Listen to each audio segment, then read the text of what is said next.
My granddaughter fell into a coma after an accident. The doctor said she'll never wake up. Her parents left without a word. I stayed behind to hold her hand one last time. Then a small piece of paper slipped from her fingers. It had my name and a message written in shaky letters. Grandma, help me.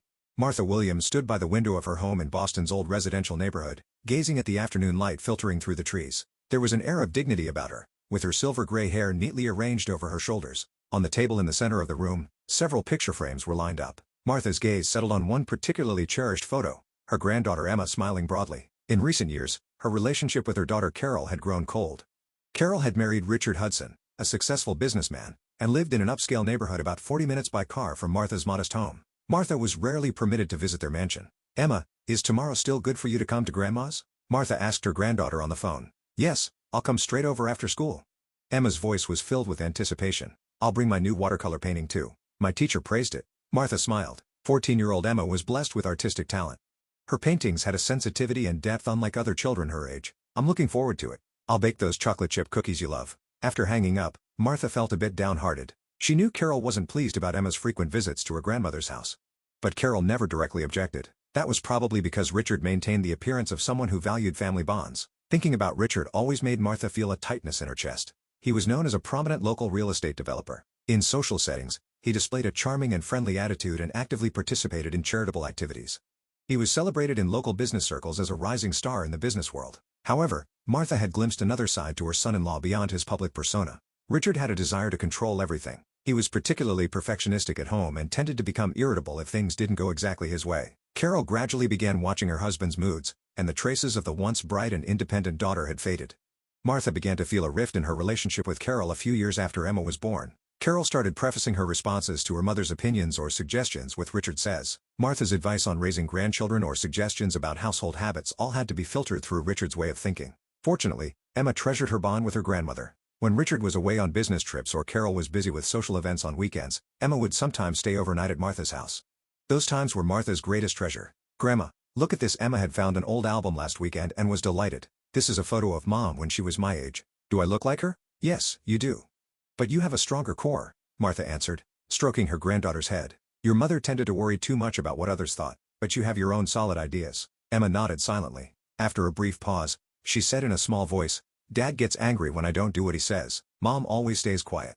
Martha felt a pain in her chest. Emma had gradually begun to confide about the situation at home, about Richard's strict discipline and Carol's silence. It seemed to go beyond just being a strict father. The next day, Martha waited by the window from early afternoon for her granddaughter. But Emma didn't appear at the usual time. Just as Martha was beginning to worry, the phone rang. It was Carol. "Mom." Carol's voice was trembling. "Emma has been taken to the hospital after an accident." Martha's world froze in an instant. "What do you mean? What happened?" "She fell down the stairs at home, hit her head hard." Carol's words were faltering. "She's in the intensive care unit at St. Mary's Hospital now. The doctor says she's in a coma." Martha, still gripping the phone, was momentarily speechless. Then she quickly regained her practical thinking. "I'm coming right away." When Martha rushed into St. Mary's Hospital, she didn't even have time to ask for directions to the intensive care unit. She pushed past people walking ahead of her, desperately following the signs. After passing through corridors permeated with the characteristic smell of disinfectant and a quiet tension, she finally reached the ICU waiting room. Carol and Richard were already there. Carol looked pale, her eyes red and swollen, but she didn't appear to be crying. Richard stood with his back straight, talking seriously with someone who looked like a doctor. Both stopped when they noticed Martha's arrival. "Mom, you came." Carol's voice was so flat it contained not a trace of emotion. "How is Emma?" Martha asked breathlessly. Richard stepped forward and placed a hand on Martha's shoulder. The gesture seemed caring, yet somehow calculated. "Martha, calm down. Dr. Parker was just explaining Emma's condition." The middle-aged male doctor in a white coat turned to Martha. "Ms. Williams, your granddaughter's condition is very serious. She fell down the stairs at home and suffered a severe head injury. There's intracranial bleeding, and her brain is under pressure." Martha felt her legs weaken. She sank into a nearby chair and managed to ask, "Is she conscious?" "She's currently in a deep coma. She's dependent on life support." The doctor's voice was matter-of-fact. "To be honest, we believe the chances of recovery are low. But there is a possibility, isn't there?" Martha looked desperately into the doctor's eyes. The doctor hesitated for a moment before answering. "Modern medicine can't make absolute statements, but complete recovery from this type of brain injury is extremely rare. I think the family should prepare themselves." Richard touched the doctor's arm and said, "Doctor, could we discuss this in more detail in private?" The doctor nodded silently, and the two disappeared into a small consultation room down the hall. Martha sat next to Carol. "How did she fall down the stairs?" "Emma is always so careful." Carol averted her gaze. "I don't know the details either. I was in the kitchen at the time. I heard a noise and rushed over to find Emma collapsed at the bottom of the stairs. So you didn't see it happen? Carol bit her lip. Richard found her first and called the ambulance.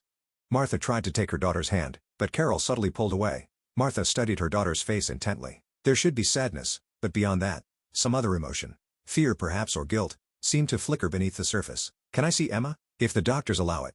Carol's words were hesitant. There are ICU rules. At that moment, Richard and the doctor returned from the hallway. Richard's expression now showed a hint of relief that wasn't there before. The doctor was holding a chart and giving instructions to a nurse.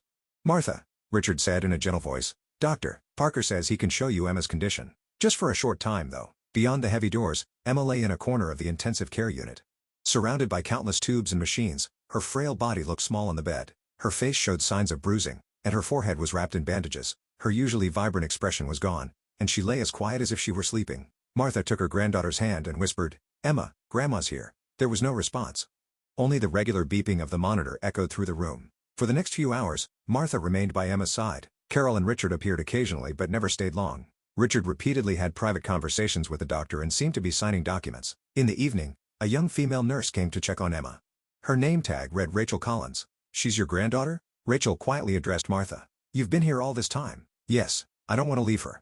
Martha looked up at the nurse with tired eyes. While checking Emma's vital signs, Rachel asked, Have the family members left? My daughter and son-in-law say they're handling paperwork. Martha shook her head. Those two, something seems off. My daughter, her child is between life and death, yet she shows more anxiety than grief. Rachel's hand paused momentarily. I see. She drew the curtain slightly and checked outside the room before lowering her voice. Actually, I've been concerned about something too. What do you mean? In cases of falls like this, Emma's injuries don't quite match the typical pattern we'd expect. Emma's injuries. She paused as if choosing her words carefully. They don't seem consistent with a simple fall downstairs. Martha's heart began to race. What are you saying? I can't say for certain, but I'm also concerned about the numerous private conversations between Dr. Parker and Mr. Hudson. Rachel checked her surroundings again. Dr. Parker is also Mr. Hudson's personal physician. I've heard they go way back. Conversations with Emma from the past few months flashed through Martha's mind like a slideshow. Grandma, Dad wants a perfect family, but I always fail to meet his expectations. Mom is always silent in front of Dad. I think she's afraid. Last week, Dad got really angry when he saw my report card. He was hitting the wall. Martha gently touched Emma's forehead. How many secrets were hidden inside this fragile body? Had she missed something important? Should she have listened more carefully to Emma's words? Visiting hours end in 15 minutes, Rachel kindly informed her. But if you come first thing tomorrow morning, you can see me before my shift changes. If anything comes up. Martha understood Rachel's intention. Thank you. I'll definitely be here. The next day, Martha returned to the hospital first thing in the morning as promised. She had barely slept all night, thinking constantly about Emma. Having left home before dawn, the hospital corridors were still quiet, with few visitors. On her way to the intensive care unit, Martha ran into Carol and Richard. The two were talking seriously about something, but they stopped their conversation when they saw Martha. Mom, so early? Carol's voice held a note of surprise. I'm going to see Emma, Martha said straightforwardly. Richard stepped forward and said, Martha, we've just come from visiting Emma. According to the doctors, her condition is unchanged from yesterday. We have an appointment with a lawyer in the insurance company now. Insurance? Martha couldn't help but ask. Yes, about the medical costs, Carol quickly explained. It might be a long-term treatment. She swallowed her words. You'll be coming back? Martha looked at them intently. Of course, Richard answered. But we have a full schedule today. We also have important matters to discuss with Dr. Parker. They left hurriedly. Martha watched them go, feeling the lump in her chest grow larger. The couple's behavior was far too unnatural. What on earth was happening? When she entered the intensive care unit, Rachel was checking a patient's chart. She noticed Martha and gave a small wave. Good morning, Ms. Williams. You came as promised. Any change in Emma? Rachel shook her head. Her vitals are stable, but there's no change in her consciousness. After checking the surroundings, she added in a low voice, Actually, I've been working continuously since last night's shift. I was concerned about Emma. Martha touched the nurse's arm gratefully. Thank you. Actually, Rachel lowered her voice even further. This morning, Dr. Parker changed Emma's medication orders. From a standard protocol perspective, I find some aspects questionable. Martha's expression tightened. What do you mean? I can't go into details, but Rachel hesitated. Anyway, if you notice anything concerning, please let me know immediately. My shift ends in 30 minutes though. Rachel opened the curtain and guided Martha to Emma's bedside. Just like yesterday, Emma lay quietly surrounded by machines. Martha sat in the chair beside the bed and gently held Emma's hand. Emma, it's Grandma. I'm back. Naturally, there was no answer. Martha gazed at her granddaughter's face. Her once lively granddaughter now lay motionless like a doll. But looking closely, her complexion seemed worse than yesterday. Emma, I don't know if you can hear me, Martha began speaking in a whisper. But Grandma will protect you. I intend to find out what happened, the truth. Just then, a voice came through the speakers. 10 minutes until the end of visiting hours. Families, please prepare to leave. Martha sighed. She wanted to stay longer with Emma. But she had to follow the hospital rules. She slowly stood up and lightly kissed Emma's forehead. I'll come back later. Grandma isn't going anywhere. As Martha was about to let go of Emma's hand, she felt something strange.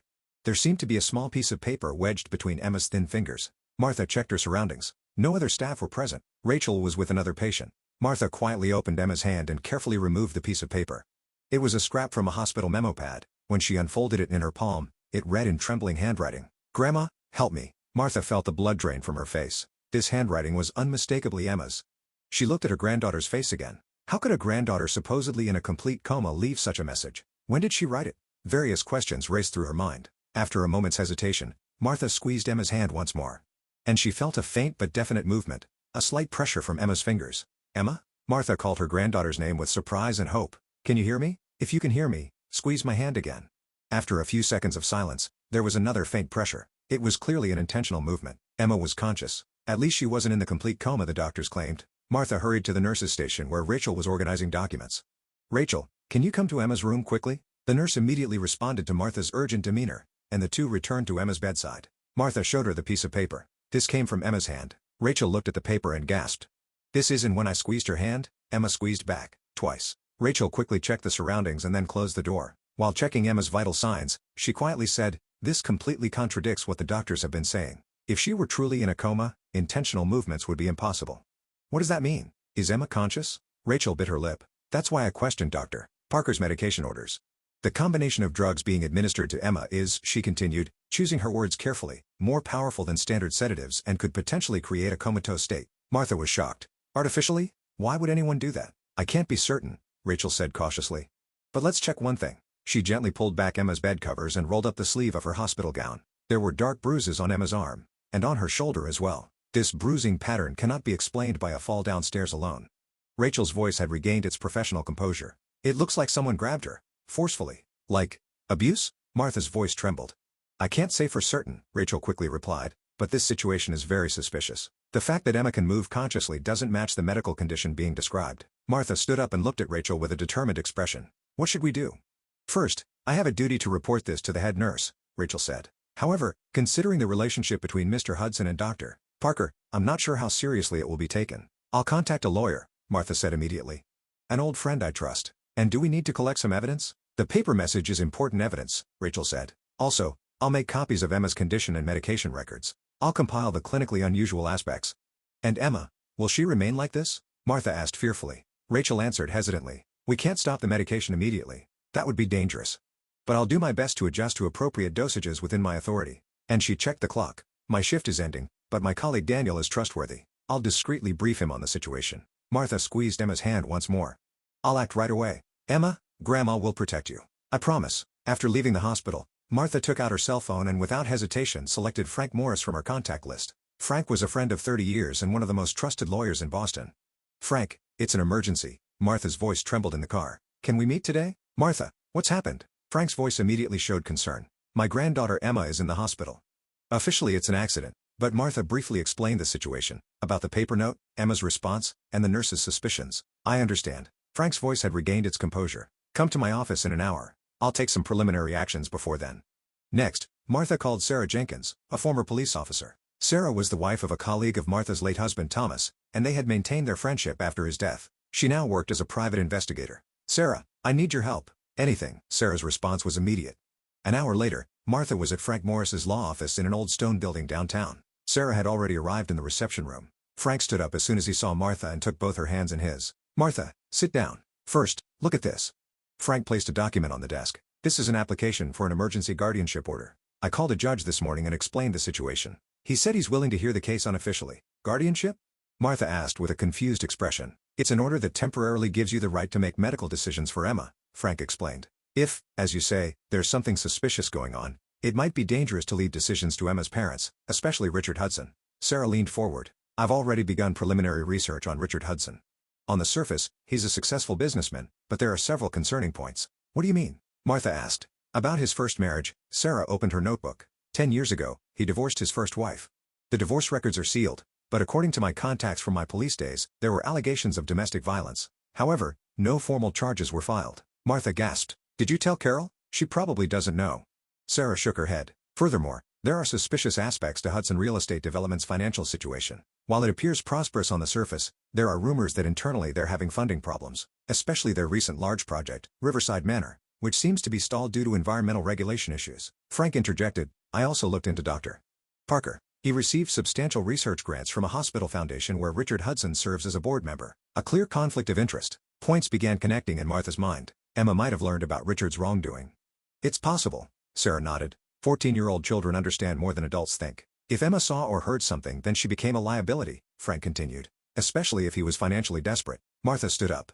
What should we do? First, please sign this application. Frank held out the documents. I plan to meet with the judge today. As evidence, we need Nurse Rachel's memo and photos of Emma's message. Martha took out the piece of paper, took a photo with her smartphone, and handed it to Frank. Next, we need to go to the police, Sarah said. My former colleague, Detective Detmer, will listen to our story. However, the evidence is still just circumstantial. We need something more concrete. What about Carol? Martha asked worriedly about her daughter. Frank chose his words carefully. She might also be a victim in this situation. But at this stage, we don't know how involved she is.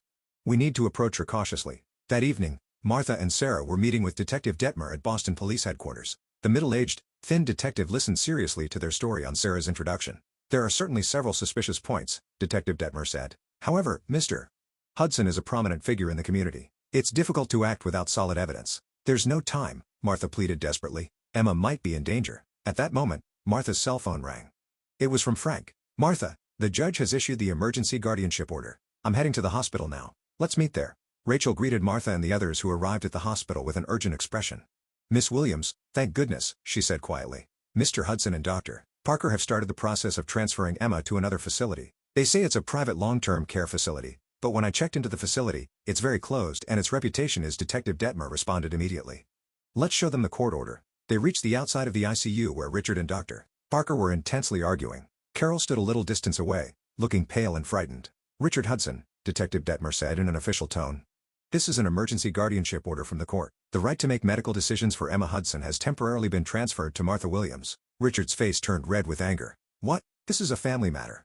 Detective, this situation is based on medical judgment, Dr. Parker interjected. The patient's condition is extremely unstable and it's precisely that medical judgment that's the issue. Rachel stepped forward. There are serious contradictions between Emma's symptoms and her medication pattern. I formally submitted the records.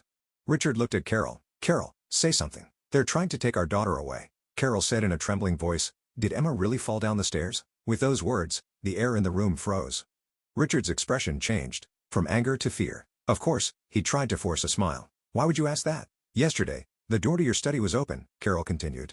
After Emma collapsed on the floor, before you called the ambulance, I heard you on the phone saying the problem has been taken care of. Detective Detmer turned to Richard. Mr. Hudson, I'd like to speak with you at the police station. I'm calling my lawyer, Richard said coldly. Of course, Detective Detmer replied matter-of-factly. That's your right. On a spring afternoon with sunlight pouring into Martha's garden, Emma sat on a wooden deck bench, drawing in her sketchbook. 3 months had passed since the incident, and she was gradually returning to her daily life. Physical therapy was still ongoing, but she was recovering at a speed that exceeded doctors' expectations. Emma, I brought some lemonade. Martha appeared with a tray. The clear glass pitcher contained fresh lemonade, and the ice made a pleasant clinking sound. Thank you, Grandma. Emma smiled. Her smile was beginning to regain its former brightness. Martha sat beside Emma and peered at the sketchbook. What are you drawing? Plans for our new home, Emma answered. I was thinking about the layout for the apartment Mom is renting. Carol was proceeding with divorce proceedings from Richard and preparing to start a new life with Emma. She was confronting her own weakness and struggling daily with guilt for failing to protect her daughter, but she was gradually regaining confidence while receiving counseling. That's lovely. Martha gently stroked her granddaughter's head. The kitchen is spacious. Mom said she wants to start cooking again. Emma's eyes sparkled. Like she used to.